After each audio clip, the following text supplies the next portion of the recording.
मेरा नाम मीर मुजीब है। मैं एक पीएचडी स्कॉलर हूँ, स्टूडेंट हूँ, एकेडमिक हूँ, पढ़ाता हूँ मैं पॉलिटिक्स, इंटरनेशनल रिलेशंस।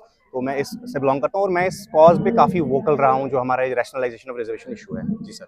ये क्या कहना चाहते हैं, जी क्या सर। दिक्कतें देखिए जिसकी सर, वजह से आज ये यूथ यहाँ पर आए हैं? जी सर, देखिए हमारा सिंपल ये सरकार से डिमांड थी कि उनने अपने मैनिफेस्टो में लिखा था कि जो हमारी इलेक्टेड सरकार है कि हम रिजर्वेशंस को रैशनलाइज करेंगे, यानी कि एक बैलेंस रखेंगे बिटवीन रिजर्वेशंस और जो ओपन मेरिट है हमारा। अनफॉर्चुनेटली अभी सिचुएशन इस तरह है सर, मैं आपको बताता हूँ कि हमारा जो सेंसस का डाटा है उसके मुताबिक 69% तो हमारी जनरल की आबादी है, लेकिन ये सेंसस जनगणना का, हुई हाँ, कब थी? जनगणना 2011 की है, तभी तब से हुआ नहीं है अभी, लेकिन उसी आधार पे जो हमारा रिजर्वेशन है वो दिया जाता है।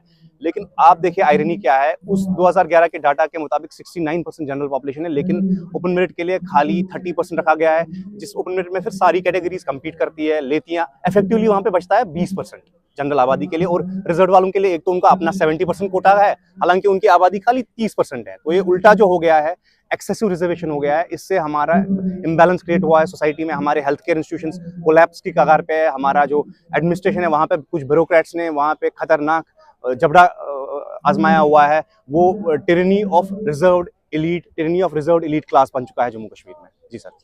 जिसकी वजह से विकास नहीं जी हो सर, पा विकास देखिए, विकास बहुत नो डाउट, इसमें सेंटर ने काफी पैकेजेस दिए, काफी अच्छे इनिशिएटिव्स उठाए। अभी रिक्रूटमेंट ड्राइव भी वहाँ पे जो इलेक्टेड है उनने स्टार्ट की, लेकिन आप बताइए जब एक 70% आबादी इससे वंचित रहती है, इस चीज में आ नहीं पाती है, तो उनको जब बेनिफिट ही नहीं मिलेगा, जब एक बड़ा आबादी 70% जो कि 2/3 से ज्यादा आबादी है आपकी, जब उन तक नहीं पहुंचेगा तो फिर विकास का वो सही।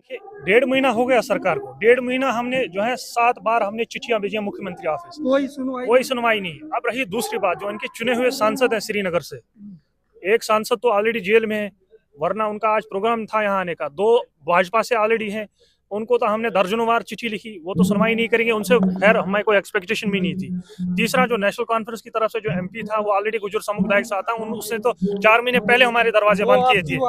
अब हमारी जो है एक्सपेक्टेशन इनके सांसद जो श्रीनगर से आते हैं आगारोला पे थी, बट हमने उसको आज इन्वाइट किया, ना ही वो इन्वाइट आज इस प्रोग्राम में आए। दूसरा कि उनके पास हम उस कतई मेरी उसके साथ पर्सनल ग्रज नहीं है, कोई पर्सनल दुश्मनी नहीं है, बट रउला साहब के पास इतना टाइम है कि वो यहाँ से यूपी, यहाँ से संभल जाते हैं, 180 किलोमीटर ट्रेवल कर देते हैं, बट यहाँ से जंतर मंतर पे और उसकी रेजिडेंस पे जो डिस्टेंस है खाली 3 किलोमीटर का डिस्टेंस है, वो 3 किलोमीटर काट के हमारे पास नहीं आते।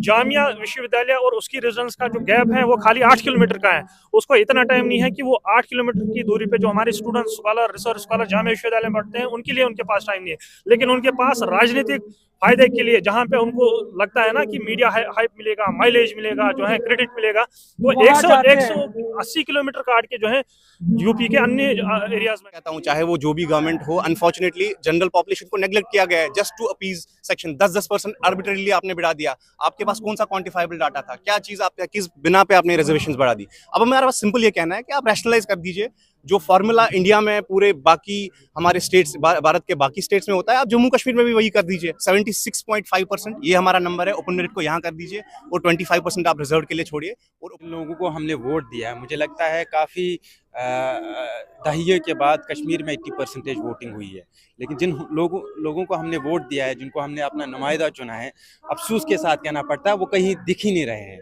हमें बार बार उनके पास जाना पड़ता है, उन्हें चिट्ठियां लिखनी पड़ती हैं, उन्हें मेल्स करने, टेक्स्ट करने पड़ते हैं, लेकिन तब भी वो कहीं दिखते ही नहीं। तो ये बहुत ही अफसोस की बात है। आप अभी कह रहे थे सबका साथ और सबका विकास नहीं चल रहा है, मैं तो कहता हूं कि सबका साथ तो कहीं है ही नहीं, सबका विकास कहां से आ जाएगा? 70% जिम्मेदारी सबका साथ, केंद्र सरकार ने सब कुछ अपने हाथ में थोड़ा, जब वहाँ पर एक वैधानिक तरीके से सरकार बन गई, जिम्मेदारी तो उनकी भी है। बिल्कुल, हम तो इसी जिम्मेदारियों को मद्देनजर रखते हुए उनके पास जाते हैं और उनको चिट्ठियां लिखते हैं, उनसे कांटेक्ट करने की कोशिश करते हैं, लेकिन अफसोस के साथ ये कहना पड़ता है कि उनको हमारे लिए कोई फुर्सत ही नहीं है। 70% पॉपुलेशन जो हमारी अनरिजर्व्ड हैं और 70% जो चुने गए लोग हमारे विधानसभा में वो हमारी बात ही नहीं करते हैं, वो सिर्फ उन 30% लोगों के लिए काम करते हैं जो चूंकि रिजर्व्ड है। हाँ, जो रिजर्व्ड है, आप ऐसा बिल्कुल भी नहीं कर सकते हैं 70% पॉपुलेशन को एकदम आप इग्नोर करके 30% पॉपुलेशन को, या 70% ये जो हमारी 30% पॉपुलेशन है उनको 70% सीट्स दी जाए और 70% पॉपुलेशन को 30% दी जाए, और वो भी वो वाली 30% जो ओपन फॉर ऑल होती है, यानी कि उन सीट्स पे भी जो रिजर्व्ड कैटेगरीज है वो कम्पीट कर सकते हैं। 70% के लोग हैं जो बहुमत में हैं, बिल्कुल सही कह रहे हैं, उनको इग्नोर किया जाए। हाँ बिल्कुल इग्नोर कर। देखिए हम यहाँ पे आज जंतर मंतर में खड़े हो गए। आखिरी सवाल आपसे, सरकार के पास आए हैं, केंद्र सरकार, जाहिर सी बात है कि राज्य सरकार में आपको कोई दिखा नहीं कि आपकी समस्याओं का हल होगा। केंद्र सरकार को क्या मैसेज देंगे? देखिए हम पहले तो राज्य सरकार से अपील करना चाहेंगे कि आप हमारे मुद्दों को जल्द से जल्द, अगर आप सीरियस हैं हमारे मुद्दों को सॉल्व करने में, आप कह रहे हैं कि हमने सब कमेटी बिठाई, हम कह रहे हैं कि अगर आप सीरियस है सब कमेटी बिठाने के लिए, अगर आप 3 मेंबर जो रुकन आपने बनाए उनके लिए सीरियस है, तो जो ऑनगोइंग रिक्रूटमेंट उनको कम्प्लीटली हॉल्ट किया जाए और ये कमेटी जो सब कमेटी बनी है उसको टाइम बाउंड मैनर बनाया जाए, ताकि जल्द से जल्द लोगों के हक में कोई फैसला आ जाए, लोग मुतमईन रहे उस फैसले से। और जो हमारे साथ ओपन मेरिट वालों के साथ नाइंसाफी हो रही है वो नाइंसाफी खत्म करी जाए। केंद्र सरकार से भी हमारी गुजारिश है कि आप हमारी सरकार, हमारे एडवोकेट बन के हमारी सरकार से बात करें और इस